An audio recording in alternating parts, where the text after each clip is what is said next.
Today we're going to try something new. We're going to see what happens when we buff an extreme underdog in Hearts of Iron 4. It's known by most that Francisco Franco and his nationalist coalition were victorious in the Spanish Civil War in the late 1930s. But what if he wasn't? We're going to give some serious buffs to the anarchist uprising that comes out of Catalonia midway through the war and see how they manage. If you like this video and you want to see more Hearts of Iron 4 on the channel, make sure you let me know in the comments and tell me what you'd like to see. So the way this will work is we will unpause, and as soon as the anarchist people in Aragon pop out, we're going to give them the buffs. So let's crank that speed up and hit the spacebar. And with the Civil War officially underway in Spain, it's only a matter of time before our friends based out of Barcelona want to pop out and look for a little bit of action as well. Now here we are. We are present on the map. Because they are so dirt poor, they have one military factory. I'm going to give them a couple of extras just to make sure that they're able to at least somewhat function. And now this is where the fun part comes in. Feel free to stop and pause to actually read the exact bonuses here, but we're going to go with level 3 construction, level 2 tech, level 4 politics, level 3 spy, level 4 equipment, level 3 land, level 3 navy, and level 3 air, as well as we're going to give them some population buffs as well. And after unpausing for just a few days, you can see how quickly their efficiency is going up, and they're going to be making a lot of guns very quickly. As they get their tech caught up and they start mobilizing more men, they're going to become a lot more efficient with that stuff, as well as they also have a pretty extensive portion of the mission tree that they need to go through until they can really start pushing into other countries' territories. Now, I do have expert AI installed, and I have the AI set to be aggressive. So even though they're on historical focuses, it seems like Germany might be getting into some shenanigans before they're ready. So we'll see how that affects them in the short term as well as in the long term. They're definitely outnumbered at the moment, but we'll see how that goes after a little bit of extra buildup has occurred. Yeah, and like I said, going to be seeing Germany get into some shenanigans early on here. They definitely have less men in the field than the Allies do. And after only a few months, we're making 260 guns a day with a surplus of over 37,000. As we start working through a couple of these focuses and we get some more recruitable population, some extra units might be put out, and maybe they'll even be able to start pushing. And the bodies are starting to pile up here for the enemies of the Regional Defense Council of Aragon. And the anarchists are pushing an aggressive assault with green bubbles across the board. It's only a matter of time before they can break their lines. And it looks like the extra research speed is going to start giving them some serious edges here as they unlock better technology, better weapons, and whatnot. Meanwhile, Germany is starting to make it happen over in Czechoslovakia, though it looks like somehow they pulled Switzerland into the war. So the alliance blocks are pretty beefy, but it's hard to say that the Allies are going to win still. Now this is what I'm talking about. It ain't a war unless it's a Balkan war. And since they finally got rid of that unplanned offensive, they're going to be able to start really pushing through these guys here. Once they get the breakthrough they need, they're going to be able to spread out very quickly, and they should capitulate them before too long. And since they have so much command power, they're actually doing an aggressive assault literally every time that they are able to, like every 7 days they're clicking the button. Here we go for a template. They've got just about every support company they can have, a 37 width with mostly infantry and 1 artillery. Don't know how good it is, but they seem to be pushing pretty well so far. And meanwhile, you've got Stalin over here declaring war on Poland before Germany does, thus making them both enemies of the Allies. That is not something you see very often.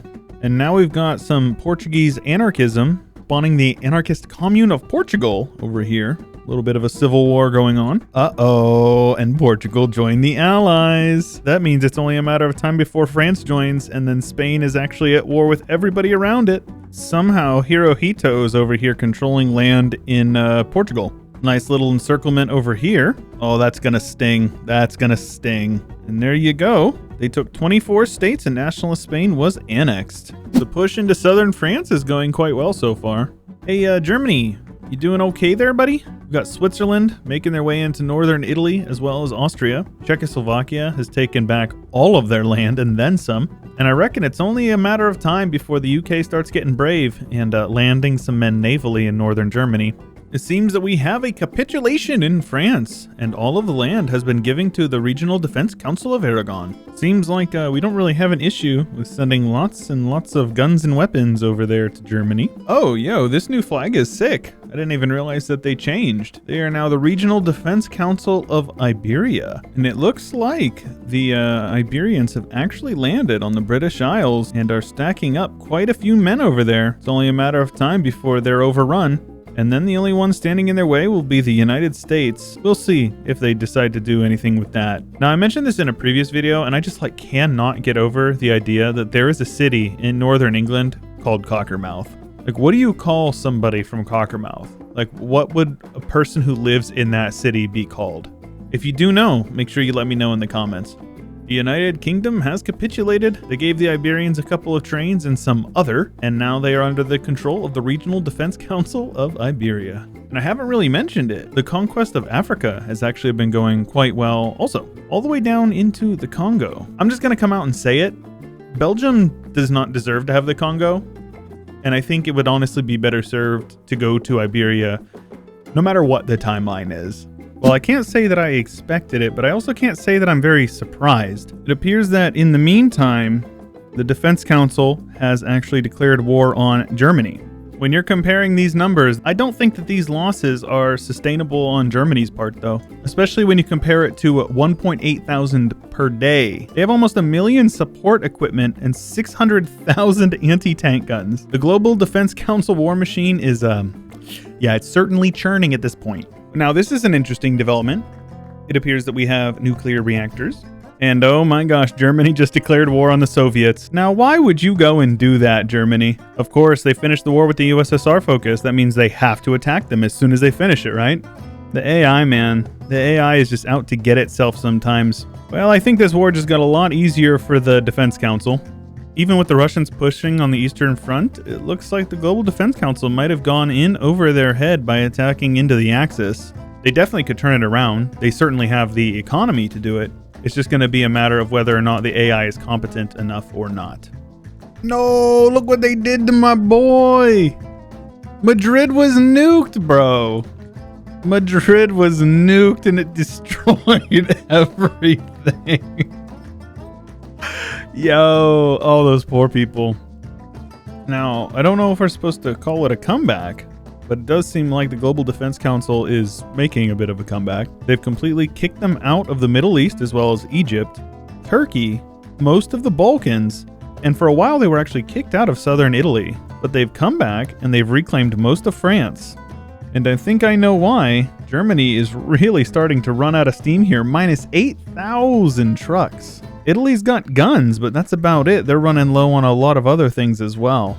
So this is what we ended up with. Pretty good, I think. This is all their territory now, and they could slowly core it up if they wanted to using their decisions. I don't think this video would be done until we capitulate the Soviets, right? Let's go ahead and justify a war goal for them, and then we'll switch back over and let them duke it out and see how it ends. When it's all said and done, this is what we're left with. They annexed most of Russia for themselves, puppeted the Raj, still at war with a very large chunk of the world that I cannot be asked to sit through, as it is 1949 and the game is chugging at this point. But if you guys like that, let me know if you'd like to see some more Hearts of Iron, because I would be happy to play it for you. Most importantly, if you enjoyed the video, make sure you subscribe, because there is plenty of content like this to come in the future, and you're not going to want to miss it. So make sure you subscribe, and if you ding the bell, you'll get notified whenever we upload new videos. And if you want early access, you can actually even support me on Patreon and get early access to every single video that goes up, as well as live streams every month and everything like that. So lots of fun stuff over there. All those things are linked in the description below the video. That's all I got for you for today. So till next time, stay chill.